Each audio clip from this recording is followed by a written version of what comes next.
today we're speaking with drummer and founding member David Lynam, and you're of course from a band Lynam, and I understand you guys have been together for about 10 years. Is that correct, David? Yeah, man. Forever, it feels like.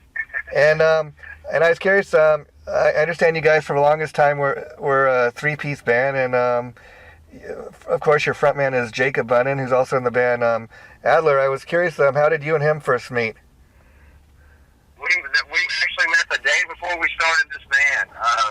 Mutual friends of ours were playing at a club, and they needed somebody to help run doors. It was one of those weird clubs where there was a front door, and then if you knew the club, you could sneak in the back door, so you had to put a door guy on both. And the band hired each of us to run the door, and so they had a meeting with us right before the show about, running the door. And I met Jacob, and I actually told him, I said, man, I've got a show tomorrow with no singer and booked. Wow. Come do it. And that's how it all started out. We grabbed a third guy, and that was our first show. I think it was February 29th, 2001. Wow. And so literally, the band is named after you. So I was curious. It's kind of an odd thing that bands are often named after a guitar player or a singer.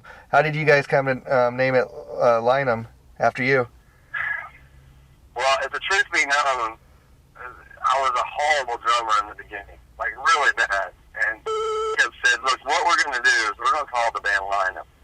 And that way you're forced to get better. Because if you don't, you'll just drag your family's name through the mud.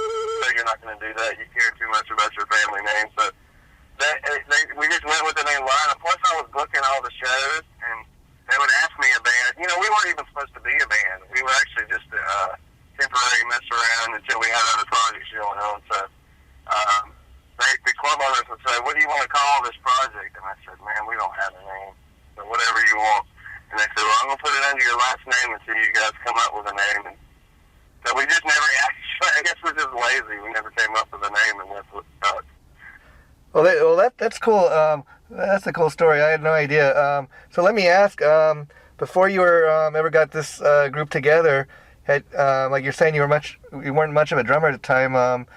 Were you in any other bands, or is this your first band you've pretty much been in? Honestly, this was my first band to ever leave the garage. I mean, I had been in other bands, and I had played a few shows, and I'd played in a local bar band before that, but it was nothing, that we never went out of town or traveled. It was just local gigs at restaurants and stuff. So I had never really been in a real band, so I really lucked out to, Jacob's been playing music since he could tie his shoes. So, I mean, I really didn't deserve to be in a band with him at the beginning, but I knew a million songs. I knew the arrangement of a million songs, and when we first started out, it was just a moneymaker, We were just going to go play a few cover shows and that'd be done with it. And then, we're 12 or 13 years later with 7 albums, we're still a band, and the machine has just grown bigger than I ever thought it would. Yeah, Jacob's a great, you really got lucky in finding him because he's a great singer and a songwriter. I was curious now, like you said, this is your first real band that you've actually gone out of the garage. That's pretty lucky. Now let me ask you, did you always want to kind of be a drummer, or did you just kind of become a drummer because that's what the band needed at the time? I definitely always wanted to be a drummer. I mean, it's the only thing I know. I don't even know how to hold a guitar, honestly. And I talk a bunch of crap about learning to play piano, and I probably should and will one day. But man, drums are just my instrument. It's just what I was born to do. And I'm not great at it by any means, but I've learned that if you take your idols, or if you take any virtuoso guitar player and you ask them who their idols are, their style is trying to imitate their idol and failing at it. And in the course of doing that, you kind of develop your own style of playing. And I think that's how everybody really develops their style. You'll see a little of everybody's idol in them, and that's no different with me. I think you got a great story, David. I mean, this just goes to show people that, like you said, when you're starting out, you weren't much of a drummer, but if you want something bad enough and you work hard enough at it, you can do almost anything. I mean, you're still going at it 10 years, into it, and so that shows you that you must be doing something right. People must, be buying albums and coming to a show. So, you're obviously putting out quality product that people like. Well, I'll tell you what, I'll never forget the first time we went into the studio and how embarrassing it was that I couldn't even cut it. I literally cried, like just weeped the first time we went to the studio, and I was just so embarrassed. I left the studio. I remember calling my mother and being like, I had nobody else to call. I was so depressed and so embarrassed that I couldn't nail these tracks. And that click track, I just fought with it vigorously in the studio.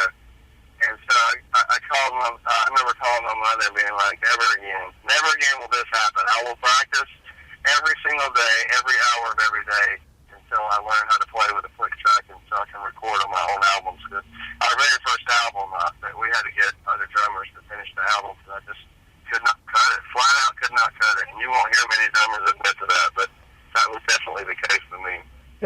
That's pretty cool, the fact that, too, not only have you progressed as a drummer and gotten better, like I said, you're still doing it 10 years later, but again, it's like the old saying, the show must go on. You needed to get that first album done and whatever it took, but, you're still in the drummer's seat, so I got to tip my hat off to you there, my friend. Thank you, man. Thank you. And so who were your heroes growing up, as far as drummers and that? I'm actually friends with one of my idols, but Tommy Lee is somebody I emulated growing up. I liked watching Ricky Rock. I like the flashy drummers. Yeah. The reason when I really got into drumming, Tim's first drummer named Dave Abbruzzese, he's no longer in the band, and I don't know, he may be working at a burger joint by now, but his style I loved when I first started playing. Because when I first started playing drums, the grunge era was really big, and a lot of stuff, which is good for a beginning drummer, a lot of the music then was pretty easy to play, and so it motivated me to get out there. Because there are some drummers that are just so good that it can just discourage you from ever picking up your drumsticks. I mean, I'll sit there and watch Morgan Rose from Seven Dust, and I'll tell him after the show, man, you motivate me to want to go get a job at Walmart and be a greeter and go throw my drums in the closest body of water. Because there's some people, no matter how hard you practice, you'll never be that good. But, Dave Abbruzzese, Tommy Lee, and a guy I'm friends with now called Zoltan Chaney. Okay. He's the drummer for a band called Slaughter. He also plays drums for Vince Neil. Oh, yes. Motley Crue. Just a really crazy animated guy behind the drums. I mean, he's one of those drummers where when the singer steps in front, in between you and him, it irritates you because you're like, I'm trying to watch the drummers. Yeah, so let me ask you, because, there's usually two types of drummers. There are drummers that, just kind of sit in the back of the stage and, let the other guys in the band do their thing and kind of just keep the beat. And there are guys like John Bonham and Carmine Appice that are real physical drummers, and, they're all over the place. What style of drumming do you do? I'm definitely a flashy drummer. Mm-hmm. I depend. I hope that people listen with their eyes while they're watching me. I might not, and I still live probably don't have the best meter, but I try. These drummers that I love so much, Zoltan Chaney and guys like that. It's just really exciting to do to watch them do, to see the tricks they do and think, what, I'm gonna try and think of one of my own or steal one of theirs and call it my own. But I'm definitely one of the more flashy drummers. I wouldn't say I'm a technical drummer. The music we play really doesn't call for it. We call it big dumb rock, so there's really no it's not really sheet music type of music. Yeah, I hear you. I mean, it's almost kind of like what people think of like Kiss or Poison or even Motley Crue. It's kind of like you're saying, pure entertainment, flashiness, and do you think being influenced by drummers that were real flashy players has made you a better drummer? Because you don't want to just, like I said, be sitting in the back of the stage just keeping the beat. Well, I'll tell you what, if they didn't, I would be just so lost in the background of our music, because I don't think our music really calls for anything that makes the drummer stand out. So unless you're and looking all crazy while you're playing. I would just blend in the stage. And it really comes also from ADD. You know, I'll get halfway through a song, and no matter what song it is, I get kind of bored with it and have to think of new ways to play it. And you know, I don't want to change up the drum patterns on everything, so I just developed tricks over the years to do my sticks. You know, as a result of that. Okay, and so I imagine when you're starting out, you kind of taught yourself how to play the drums, but when you got to the point like making your first album, like you're saying, and you wanted to become a better drummer, did you at any point take lessons from anybody else? I have taken, I think, a total of 3 or 4 lessons. Oh. And, you know, every time, and I think this is key for people that are instructors. When a kid first comes to you and wanting to learn drums, you've got to, in some way, incorporate them beating on the drum. Yeah. Just to keep them interested. Because the first few lessons I went to, it was all theory, it was all a notebook and pen and paper, and me watching them hit something. And for a guy that's just starting out, man, you really, I think a key to keeping a kid interested is you ask them what is their favorite song out right now. and they tell you their favorite song, and you kind of ease into the theory part of it by just jamming their favorite song and showing them how to play it. Because the first few lessons I went to, it just couldn't keep me interested. Nothing was more fun or beneficial to me as just cranking up the stereo as loud as I could and playing along with my favorite song. And so you got the ability to like learn stuff by ear and then kind of teach yourself to play it? Yeah, I mean I still can't read music. I mean it's amazing. I pay for, I have a house note and car and everything I pay for by playing drums, and I cannot read one note of music. So it's not necessary. Now it would be great if I could. You know, I could probably make a whole lot of extra money if I could read sheet music and go in and record, you know, in studios. But to say that you have to be taught that way to be a successful drummer, and successful, of course, is a relative term. But I mean, to say that you have to be able to read music and taught like that is not true. I mean, look at a guy like Eddie Van Halen. I mean, there's another guy that's just you know, he's a master of a guitar. Look how many people he's influenced, and there's another guy who cannot read. You know, people be amazed to find out he cannot read a a musical note, if you know what I mean, and that's pretty amazing. You know, I know he's pulling damn guitar amps out of dumpsters. I mean, that's a guy who was a hack to begin with, and it's just like Dave Grohl said, you got to get out there and just play and suck for a while, and then one day you wake up and you're great. Or you hopefully wake up one day and you're the biggest band in the world. But I mean, nothing replaces hours behind just sitting there playing along with songs and playing on stage. I mean, you just can't. You can tell somebody that's fresh out of the basement and somebody that sees them from being on stage for hours and hours and hours. You just got to get out there and suck. And God knows I've spent my days sucking. I've spent plenty of time sucking. But like I said, you know, you're still doing it 10 years down the line, which you know, brings me to ask you. You know, when the band was first formed, you're telling me that grunge music was a thing at the time. So, but yet you guys you still got a steady fan base. So, do you think it's just the fact that you guys got, you know, so much talent in the band, and that, you know, you're able to put out such quality music that, you know, fans keep interested? Yeah,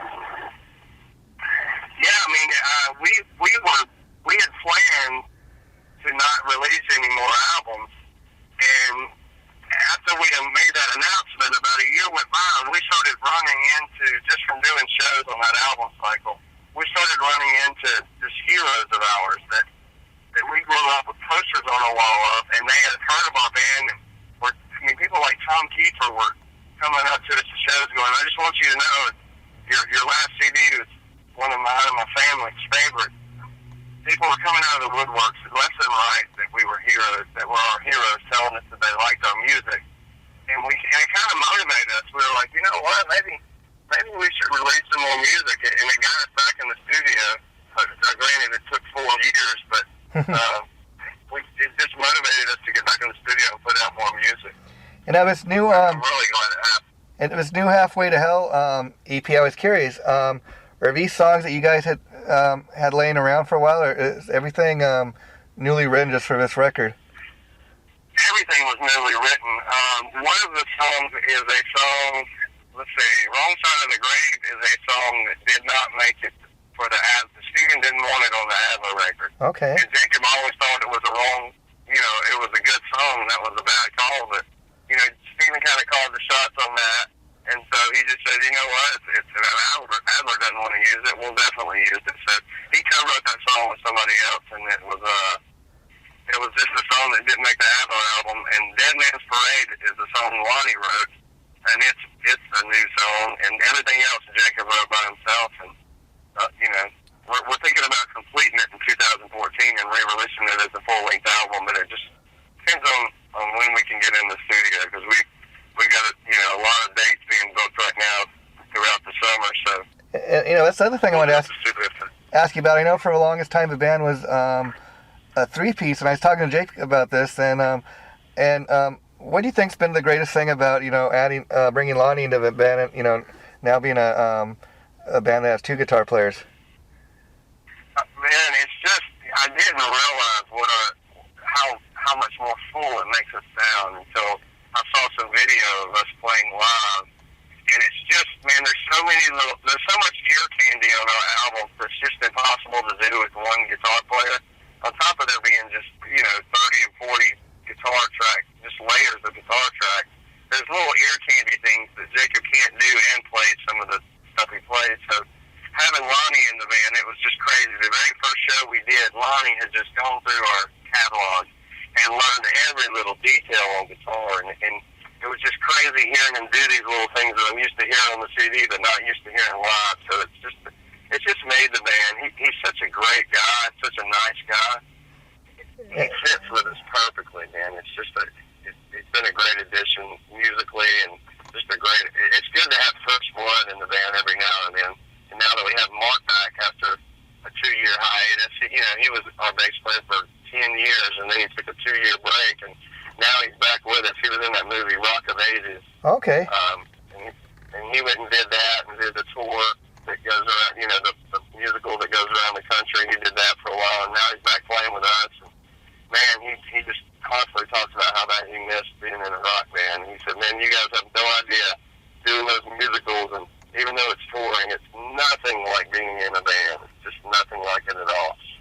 And let me ask you, that's even more reason for you guys to get in the album, do a full-length album and get back in the studio when you get the chance, because if you've heard that Adler record, which I'm sure you have, I mean, Jacob and Lonnie, they got such a great chemistry as far as, their songwriting goes. Yeah, man, that's another thing. Adler really was I forgot to mention that, as you said, Adler was another reason we decided to go back into the studio, because Jacob, you can spend 10 years trying to build your band into something bigger, and it's crazy just how a few months of working with Steven and recording that album and doing a few shows, how many contacts and how many years it can shave off of hard work by just knowing the right people. So he met so many people with the Adler project that people that were just on fire for the band, and the fact that they couldn't tour really hurt them in some areas. Yeah. Because of Steven's health. So Jacob couldn't wait to get back and record some stuff with us, because we're one of the hardest working bands you'll find out there. We'll do 2 and 3 shows a day, 7 days a week if we can. So that's the kind of work ethic that Jacob's used to. So it was kind of weird that I wasn't shared with Steven. Steven's not a guy that's going to do more than one show. Or he may do one show and then take 3 days off and stuff like that. So him being an Adler was definitely another big part of us getting back in the studio and recording.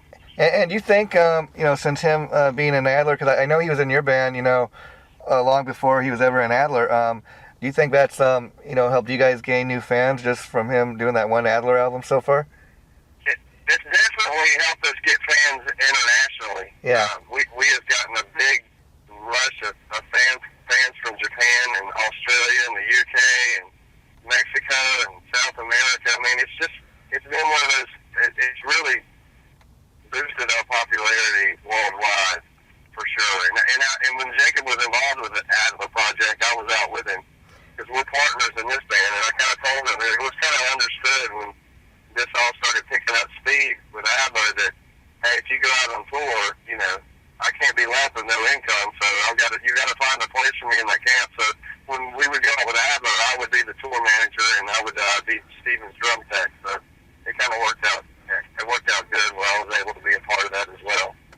I think that's cool because he when I interviewed him last week, he was talking about that, the fact that the Lynam band was, Adler's road crew and that. And so how much did you enjoy getting to do, something like that different, as far as being the road manager and that, and helping to book the tour and stuff?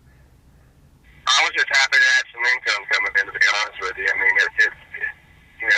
playing music for a living in this day and age, you're not going to make much money, or any money actually, selling music. You thrive on live music. So this band has always fed themselves by playing live shows. I mean, we have never stopped touring. We may take a week off a year, but we never stop touring because that's how we make our money. So that being said, when he decided to go up with Adler, I was just happy to have a seat somewhere in the camp. And I'm not afraid to work hard on anything. So being a tour manager and a drum tech, it can get stressful at times because, you're dealing with Steven Adler, who, some of the, like a lot of these 80s guys, they don't know what it's like in music today and how things have changed. They think everything should be the way it was back in the 80s. And that's kind of, makes you have to work extra hard for somebody. But, the work ethic and so I imagine strong as somebody that's on the coming up. I imagine somebody like, like your band, Lynam, has been around 10 years, that you guys are able to still do it even though you're not making maybe a lot of money selling your music. Because I imagine when people come out to the shows, they might buy a CD or whatever, but like you're saying, people aren't buying music like they used to. So I imagine you're able to, the income that does come in, it helps you to put it right back into the band, and you guys kind of break even. Is that how it works for you? Yeah. I mean, I'm married and have a kid, and so I can't just fall out on a tour and sleep on people's floors and eat ramen noodles, for months at a time like I could when I was younger. We got to do things that make sense now, and that sometimes may hurt us, but we're pretty wise in the time we've in the band. We know what tours to take, and we're not going to go out there and play a bunch of empty rooms for no money just on a friend that somebody walks in the bar and sees us. We're kind of past that point. I think all bands eventually get to the point where you don't enter a battle of the bands and you don't go take stupid tours. Yeah. Where we are in our lives, we can't really afford to do stuff like that. But luckily, we have enough popularity to where we can survive, and as long as we're smart about the shows and tours we do, we can survive in this economic meltdown that seems to be going on in the music industry. And again, I gotta say, I think it's a very smart move on your part to bring Lonnie in the band. But let me ask you, when that idea first came up, did you have any reservations, thinking, people are going to think this is, Adler band with a different drummer? Not at all, because I had already met Lonnie. Now, Jacob would have just say, hey, I was thinking about having Lonnie join the band. Also, with Adler not touring, Lonnie was kind of in a situation where everybody else in the band had something to go to. I mean, Johnny had he had 2 or 3 other bands that he could go tour with, but Lonnie really didn't have anything else, and he had put so much time and effort into making of that Adler album, and just the last 2 years of his life playing with Adler's Appetite. Yeah. It was just one of those things where we wanted him to be a part of a band, and we're not hell bent on being the 3-piece. If the right person ever comes along, we were open to being a 4-piece band. So it was just one of those things where if you know Lonnie and you've met Lonnie, he was just a good fit. I can't tell you how many bands break up because they just can't get along. And we know with Lonnie, he's just such a happy-go-lucky, nice guy. He's not bull-headed on anything. He's just happy to be a part of it. It's weird. He's played in 100 different bands on the Sunset Strip. Yeah. And he told Jacob the other day, he goes, man, just playing in this band, just the few shows he's even done with it so far, he goes, has been the most fun I've ever had in being in any band. So it's just awesome. It's a good fit for us and a good fit for him, apparently. And I think it also, gives Jacob the opportunity to, concentrate more on singing, and Lonnie being such a flashy lead player, he can kind of go off and, do the solos and do his thing, which... Yeah, it drives me crazy because they sound best together. And Jacob just, now that Lonnie's in the band, he just feels like he just constantly puts down his guitar and goes, he's so excited to have somebody playing guitar likes being a frontman so much that he'll just put down his guitar and run around stage. But me as a drummer and a listener, I just love hearing them play guitar together. So I'm all the time going, "Pick your damn guitar back up, Jacob, and play." I mean, he's like, "Oh, that song, he can handle it by himself." I was like, "Yeah, but it sounds so much better with you on it." He's like, "Man, I don't want the show to suffer." So we bicker back and forth on that issue a lot. But and see, Dave, I gotta tell you, David, you know, stop it. He's got to get out there and be Diamond David Lee Roth for a little bit. I gotta tell you, David, too. You know what makes your story so great? Again, I knew very little bit about your band before I talked to you, except for I've interviewed Jacob before, so I obviously knew about him. And I think what's great to talking about you with you today is learning that, like you're telling me that when the band started, I was not the world's greatest drummer, but you're a lot like Steven Adler in the sense that you're smart enough to you made yourself a better drummer. You're still in the game, and you're smart enough to surround yourself with people that are very talented. I mean, if you could have done pulled a jerk move when you formed a band and said, this band's name is Lynam after me. I'm the star, and the light's going to be on me. But I think you're very smart in getting other guys that are just super talented. And the fact that you maybe didn't start out as a great drummer. Fact is, you're still doing it today, and you did what you had to keep going. And I have a lot of respect for guys like that. We've always said, everybody in this band, no one person in this band is bigger than the band name. Yeah. We are all replaceable. We used to joke around with Cody before he left the band. We used to say, "Cody, if you can't make a gig, please give us 5 minutes notice at least so we can replace you." Yeah. And if it's so bad, he was like, "Nobody has my style. I was like, "Cody, let us assure you, even me with the last name Lynam, I am replaceable. I could be replaced tomorrow night and somebody fill in for me for the next 2 or 3 months of touring, and there won't be one fan that goes, you know what, I'm not going to see Lynam because David Lynam's not playing drums."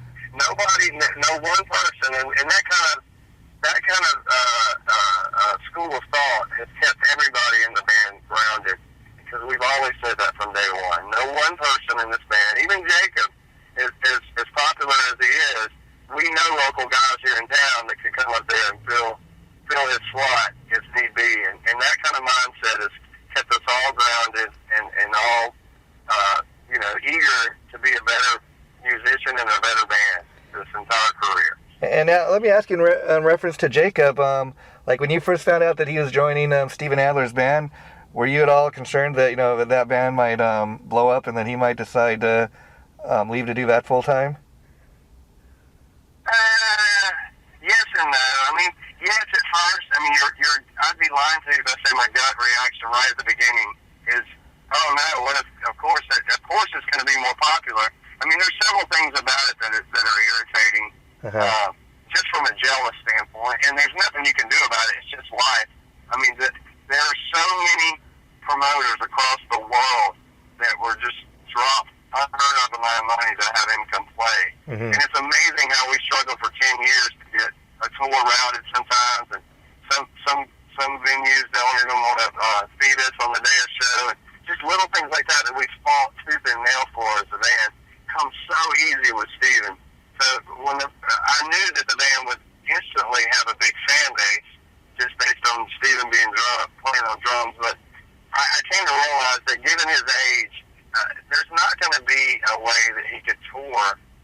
The chances of him touring year-round all the time is slim to none, and it definitely does not mean the end of Lynam. Now, when he first announced that he was doing the project, everybody assumed Lynam was finished. No matter, even though his press release clearly stated that Adler was a side project, people everywhere thought the band was finished. And I wasn't ready for that. I figured everybody would understand that we're still a band, but we had to fight tooth and nail in the beginning to explain to people that Lynam is still a band, still touring all the time when Adler's not going to do shows. And, so yes, in the beginning I was kind of nervous about it, but as time went on, it's just one of those things you weren't ready for. I mean, even Jacob wasn't ready. Jacob wasn't ready for the phone call from Steven saying, "Hey, I heard your song Heartbreaker Loaded Gun. I want you to sing for my new band. I wanted to put together an album full of originals, not GNR covers, and I want you to fund it." I mean, Jacob, that's his hero,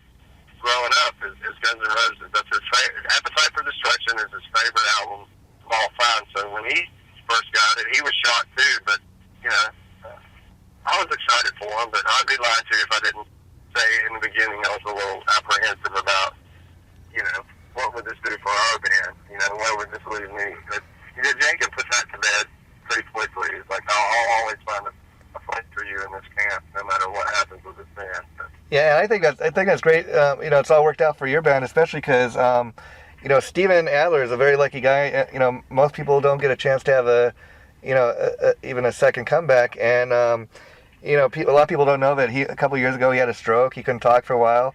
You know, so he's really made it back from almost the brink of death, and you know, to come back after that many years of not, you know, touring or being in a major act, to kind of put together your own fresh new band and end up with you know, these group of guys, and the debut album does so well, and you know, people keep asking about the band, and yet, like you said, it's probably going to be a type of thing where they're not going to be able to tour maybe as much as the rest of the guys would like, but at least like Jacob and Lonnie now, they got Lynam to fall back on, and Jacob was telling me just last week, saying, you know, yeah, Adler's still together, but we're going to give Steven time to, you know, get healthy in that, and the rest of 2014 is going to be dedicated to Lynam, and when the next year pops up, we'll see how Steven's doing, and but you know, he says I think there's plenty of room for both bands to, you know, happily coexist, and I think that's the great thing. And that's one thing. I don't think Steven, and just from being around him the time I was, I don't think Steven ever really understood how lucky he was to be given a second chance at rock and roll. And by saying that, I mean that to have a second album, to have an album come out and have so many good reviews on it. Like, he did not get one bad review. And everybody was dying to book the band. I mean, he just doesn't realize how lucky of a human being he is, and just how that does not happen for people. You know, usually a band, even as big as Guns N' Roses, one of the individual members will put out an album, and it just, 9 times out of 10, it just sucks, you know. You can't count on getting great reviews and teaming up with the great writers. Everything, the stars have to align, and I don't think he ever understood how lucky he was, or it just didn't seem like it to me. I mean, he was excited that all the reviews were happening, but I don't think he understood. It's just, you know, when they first got that video, I remember him saying, guys, this is all over MTV, and I remember looking around the room going, does he not realize that MTV doesn't play videos anymore? Yeah. There's just some things he was out of touch with, but given his history, I guess he gets a pass on being out of touch with something. Yeah, I mean, again, even if you look at like Velvet Revolver, that had 3, you know, former members that were in Guns N' Roses, and you know, when they first came out, you know, the first album sold pretty well, but then by the second album, you know, it wasn't selling like it was, and even that, you know, debut Adler album sold a lot more than what the Velvet Revolver last album sold. So you know, it's pretty amazing in itself, and I hope that he gets better and is able to, you know, get his act together. But if not, you know, we still got Lyman, and I think it's great that you have Jacob and Lonnie, because they're just super talented guys, and I can't wait to see what you guys come up with next. I mean, I hope, even if he's never fit to tour again, which is a possibility that everybody knows. Yeah. But even if he's not fit to tour again, hopefully they can do another studio album. And if they just become a studio band, it'll be exciting for Guns N' Roses fans to be able to I mean, so many of them would rather see him live than anything, but it would just be exciting for him to have an ongoing project that he can be proud of and happy of. Because everybody in the band had a project that released their own material. Yeah. And I would just like, at a bare minimum, for him to be able to at least be a studio band and release music, because that album was I thought very well put together, very well produced, and Steven's playing is as good as it's ever been, even post-stroke. I think he played great on the album, and I worked for him every night they played, and stood right beside him, watched him every night, and he really, just for what he's been through, is really a great drummer. I mean, I doubt I'd be able to hold it all together after everything he's been through, enough to climb up on the drum set. But, so you have to give it to him. He's really, all things considered, playing pretty well. Yeah, I just like you said, I hope you could get at least a couple more albums out of him, because, you know, again, like, you know, I talked to Lonnie, and he was telling me, he says the thing was, you know, I was in Adler's Appetite, and that was mostly doing, like, you know, Appetite for Destruction and Guns N' Roses covers, and Lonnie was the one who told me, dude, you got to get in there. You gotta put out some original music. And again, I think Steven was smart enough to get guys that that were very capable songwriters and kind of help him put the band together. Because he could have pulled a Peter Criss and just I'm going to be a star and I'm going to sing everything. And but he actually Steven, I'm talking about, he actually formed a legitimate band with guys that were just super talented. And again, even though it's called Adler, he didn't make it all about him. And I think that's part of why Lyman's still around, because you're the same type of cat that you're smart enough to get guys that are really great players. Yeah, that's another thing. I don't think Steven realized how lucky he was to have the people surrounding him that he did. I mean, Lonnie and Jacob took care of him. I mean, just the brief shows they did. I'm telling you, there are a lot of crappy band guys out there that would just go and play these shows, even though Steven may have fell off the wagon, not in the condition to play.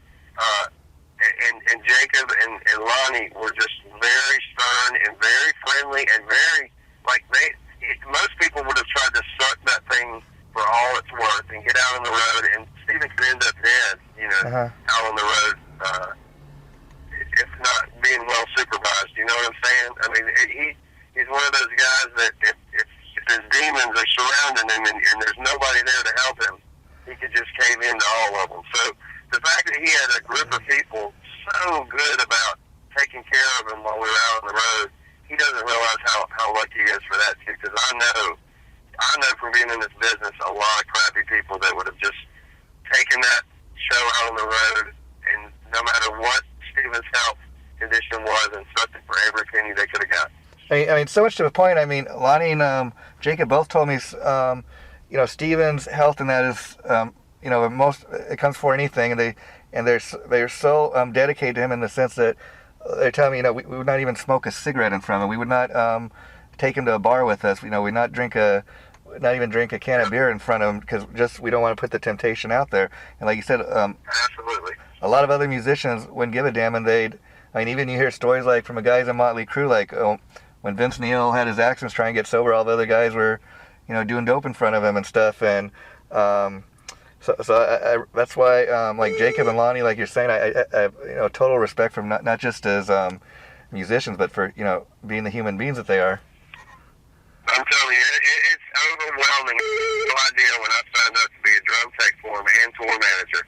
I mean, it's a babysitting job, because you have no idea how many people out there want to be able to say they did a shot with Steven Adler. Yeah. And I'm telling you, it is constant. I felt like I was walking around with garbage can lids in my hand, keeping people away. I mean, because he's a nice guy, and the policy of the band was that after the show, you're going to sign every CD that everybody buys until the last one's done. And that was something we all agreed upon. Steven's not crazy about that, but that was just a band meeting, and everybody got together and said, that's what's going to happen. If people are nice enough to come to the show and buy a shirt and buy a CD, you're going to take a picture, and we're all going to take pictures and sign stuff to the last person signed. And I'm telling you, it was constant. There were dickheads everywhere trying to bring him shots. And I would have them blown out, one after another. And I had to have a team of security behind me, and I had to have a meeting at every venue and go, look, there are going to be 100 douchebags tonight that try and bring Steven a shot. You've got to stop them. You can't let them shake their hands, because they'll have drugs in their hands and they'll try to give it to them. It was just constant. There's so many shitty people out there you just would not believe. The undertaking it is going out with Steven and trying to stop. I mean, you're talking about a guy who's been through hell and back, and there's just so many people that must love to see him in that condition, because they don't hesitate to try and give him a shot. Or just it was a really big undertaking for me. It was a lot of work. I mean, to get those drums up and down every night, and to walk him from the hotel to the venue, and walk him in and walk him out, walk him to the merch table, and settle up with the promoters. It was just a lot of work, man. I'm telling you, it was a lot of work. Yeah, I mean, I think more than anything, it's just guys that are hangers-on, guys that are, trying to, however they can, even if it's just for 5 minutes, hanging out with Steven Adler, say, hey, I hung out with the drummer from Guns N' Roses or whatever. If I have to sneak him an ounce of cocaine or whatever to to get in, get backstage, Oh, yeah. I'll do it. Just so I can get a photo and put it up on Facebook. I mean, so many jerky people like that. It's a shame. And Yeah, man, it really is a shame. It really let me down. I wasn't ready for how much it was. It was so stressful because all I could think about is I'm not going to be the guy that Steven ends up on TMZ because I don't want to let it's Jacob and Lonnie and Johnny and everybody. I don't want to let them down. They put so much work into this project, and here it is. It's the ball's in my court. I turn my head for 1 second and some jerk off giving Steven a shot of alcohol. This whole thing's over with. So it's just one of those things where we agreed to be stern with him. That's not going to be happening on the road with us. And if that's the condition you're in, we will not go do shows. And it was laid out, and we were all in agreement, and nobody wavered, and nobody, slipped up. Nobody went and had a beer in front of them. We went and did the Kiss Cruise last year, and we didn't have a drop of alcohol just because of Steven, So we treated him with kid gloves, and we did everything we could, and until his health improves, we won't, Jacob's not going to go out on the road with him. Because nobody wants to be responsible for somebody dying. yeah, of course. So, well, that's kind of interesting to hear because, I remember when Adler Band quit touring last year, it was kind of, they put out a press statement saying basically that Steven had, decided that check himself back into rehab or whatever. But from what you're telling me, it's kind of more of a band decision and just, him making the decision on his own, which, again, I think just speaks volumes about what kind of, people you guys are. Well, I mean, we've just been around this for so long. We've seen so many bands break up. We've seen friends die. We've just seen every terrible aspect of that. And every band parties in the beginning. I mean, we partied in the beginning. We were never big drug users, but we definitely would get drunk every night and party. But we're never somebody to show. We never were a band that would sit alone in their house and drink by themselves just to get away from stuff. We were always social drinkers, but even the social drinkers, I mean, friends of ours in Hinder, I mean, you talk about some long, crazy guys, and we toured with them, and we were all just drinking every night, but nobody can sustain that forever. And every band may start out being that way in the beginning, but if you're going to survive, the key to it is moderation. You can't do that. You can't. I'm 37 years old. You can't drink like that every night. And I mean, I have a drink. I go on a drinking night now, and that's it for weeks. Like I can't. It's like I poop my diaper. I can't really get it all together for another night back to back. So you can't live like rock stars forever. And there's not a band allowed to have. I mean, you're now seeing Lemmy from Motorhead in the poorest health of any of the old rockers. Yeah. And it's because he's lived that lifestyle until he's, I don't know how old he is now, 70-something years old. Yeah. It's really just caught up with him. So it catches up with everybody. If you're going to be a band and you're going to live and not end up 6 feet under, you've got to, get your wits about you when it comes to that. And so let me ask you, Dave, in regards to the Halfway to Hell EP, have you guys started touring behind that, or is that down the line? Oh, no, they're booking the tour right now. It starts, we've got some shows that we know are happening we can't announce yet because they haven't, like festival shows, they haven't announced the lineup yet. But yeah, we're gonna, I think we're gonna visit California and Vegas. We're gonna head out to the mid and northwest in June, and it's being booked as we speak, so I don't know where all it's going. I finally, for once, we've got an agent that's handling this, and we're not doing our own booking. It feels so good to not have to just worry about routing dates and booking hotel rooms and all that. We finally, on this album cycle, we got somebody else handling everything. People we trust, people that we know are going to do the right thing. And so now the ball's in their court. We're just doing interview after interview and doing all the press we can for the album and letting them handle all the routing for the booking. And so I imagine that the plan is to start out across the U.S. and hit major places like you're saying, maybe L.A., San Francisco, wherever they book for shows, I guess. But have you guys yet toured outside of the U.S., or is that something that you might do on this album? Yeah, well, I mean, we played Canada, which is is not too far out of the country. Yeah. We played never done anything in the UK. And we've got friends of ours, Weston and Cherry, who all the time are telling us, guys, you've got to go over to the UK. That's where it's at. They love Southern rock. They would eat y'all up. And UK is a tricky situation. It's one of those places where you spend a lot of money your first two trips over there, but hopefully if you catch on, it's just a really big payoff. And so that's something we're turning towards this year as well. We're going to, with all of this press we're getting, we've gotten the CD reviewed more overseas than we have over here in America. So we're going to pursue playing over there and hopefully getting a little buzz generated over there to where we don't lose too much money on our first 2 trips over. Well, congratulations on that. 2014 sometime. Congratulations. Now, let me ask you, in regards to the Halfway to Hell EP and the other releases, can people still get that through your website, or can they get any hard copies of the CDs? I think we have it available everywhere. Spotify, it's up on Spotify, it's on iTunes. You can order a hard copy if you got to have a hard copy. We're even thinking about pressing up some vinyl copies here soon. It's something we've never done. We have one of our old albums that we actually mastered for it. You have to get them specially mastered for vinyl. And we got one of our old albums was mastered but just never pressed.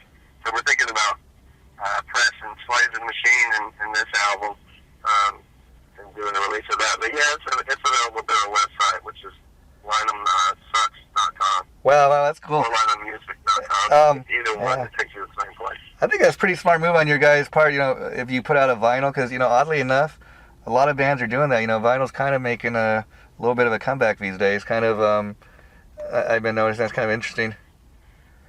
Yeah, I'm a vinyl collector myself, so it would be exciting for me to just have a copy of my own vinyl, even if nobody else buys it. Yeah. Okay, well, David, it's been great talking to you. Wow, you just have a totally amazing story. It's probably going to be going in our March issues for an online magazine, as I'm sure you know. And so is there anything else you'd like to say to your fans before we end this?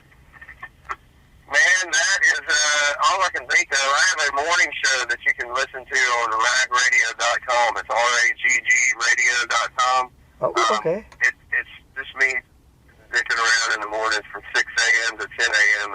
Central Standard Time. So that's something you can check out. And other than that, everybody go check out the new EP and go to our Facebook wall at Lynam Music and tell us what your favorite song is, because the whole album, the whole EP you can listen to in less than 30 minutes. You don't have to spend much time with it to develop a favorite song, and let us know. We're very, very interactive on our Instagram and our Twitter and our Facebook. All those social medias we're on top of, and we're talking to daily with people. So we've never been accused of ignoring our fans. No, I can definitely say I know that's true from looking on the Facebook. Now, real quick before I let you go, David, in regards to your radio show, I was curious, is it a show where you guys talk about music, or are you just talking a little bit about everything? Man, it's really, when we're not on tour, it's not as exciting and fun as it is. And right now we're not touring. We're just doing regional dates on the weekend.